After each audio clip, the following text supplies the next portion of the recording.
Selanjutnya untuk konsekuensi perusahaan go public. Jadi di samping kandungan manfaat dari go public tadi, ada juga beberapa konsekuensi kalau perusahaan itu cukup go public. Pertama, ada keharusan untuk keterbukaan, full disclosure. Jadi indikator dari suatu pasar modal yang sehat itu harus ada yang namanya transparansi atau ada keterbukaan. Maka perusahaan publik yang sahamnya itu sudah dimiliki oleh masyarakat, maka harus bisa menyadari keterbukaan atau mereka itu harus sesuai dengan peraturan yang telah ditetapkan.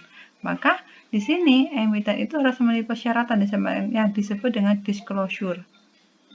Jadi mereka itu harus mematuhi peraturan yang berlaku di pasar modal. Jadi kaitan sama apa? Misalkan pasar modal itu menerbitkan berbagai peraturan, misalkan terkait dengan penerbitan laporan keuangan yang sudah akhirnya diaudit, yang selanjutnya harus dipublikasikan, sehingga di sini bisa dinikmati oleh masyarakat secara umum. Selanjutnya keharusan untuk keterbukaan. Jadi karena perusahaan itu dimiliki oleh berbagai orang dengan latar belakang yang beragam, maka perusahaan tadi harus merelakan sebagian sahamnya yang semula hanya dimiliki oleh pendiri, itu dimiliki oleh publik. Maka itu berarti terkait dengan kepemilikan pendirinya itu juga semakin berkurang. Sehingga akibatnya apa? Banyak perusahaan yang hendak ke publik tadi enggan, khawatir, atau karena dia tidak bisa mengontrol atau tidak bisa mengendalikan perusahaannya secara langsung. Jadi di sini sebenarnya ada untuk perusahaan yang go public tadi akan bisa harus atau punya tanggung jawab untuk memberikan apapun informasi terkait perusahaan kepada masyarakat secara umum terhadap publik, karena publik itu juga mempunyai andil, dia juga sebagai pemilik perusahaan. Yang kedua, keharusan untuk bisa mengikuti peraturan pasar modal mengenai kewajiban pelaporan. Jadi, setelah perusahaan itu sudah go public, maka mereka secara tidak langsung harus mencatatkan efeknya di bursa. Maka perusahaan tadi wajib menyampaikan laporannya secara rutin, yaitu kepada siapa? Kepada Bapepom LK yang sekarang OJK dan juga kepada Bursa Efek Indonesia. Jadi seluruh laporan yang disampaikan oleh emiten kepada bursa tadi merupakan laporan apa adanya, real. Laporan kejadian penting dalam suatu perusahaan dan juga laporan keuangan yang akan harus dipublikasikan di bursa yang akhirnya nanti bisa dinikmati oleh semua lapisan masyarakat. Jadi di sini untuk masyarakat pemodal, investor itu bisa memperoleh informasi melalui perusahaan pialang. Contohnya siapa? Melalui MNC Sekuritas kalau di galeri investasi kita.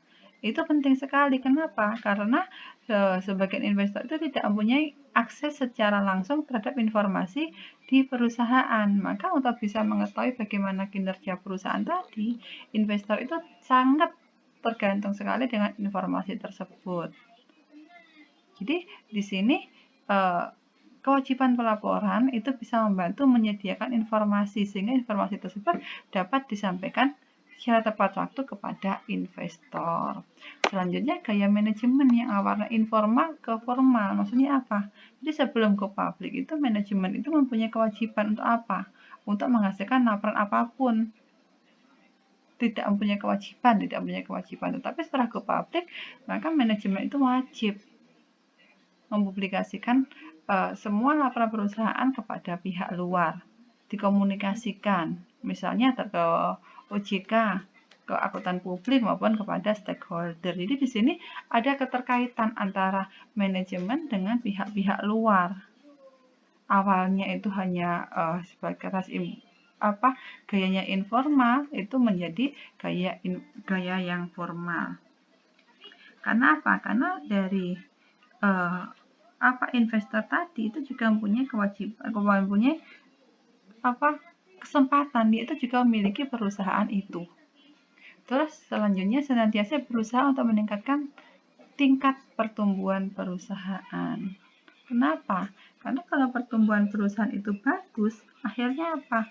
Akhirnya mengakibatkan dari saham atau harga saham dari perusahaan tadi juga akan semakin meningkat, sehingga apa? Akan menjadi incaran dari konsumen. Jadi selain dari perusahaan tadi juga punya kewajiban untuk membayar dividen, kalau dari hasil tingkat peningkatan pertumbuhan perusahaan itu mengakibatkan harga sahamnya naik, sehingga keuntungan yang diperoleh investor apa? Berupa capital gain. Jadi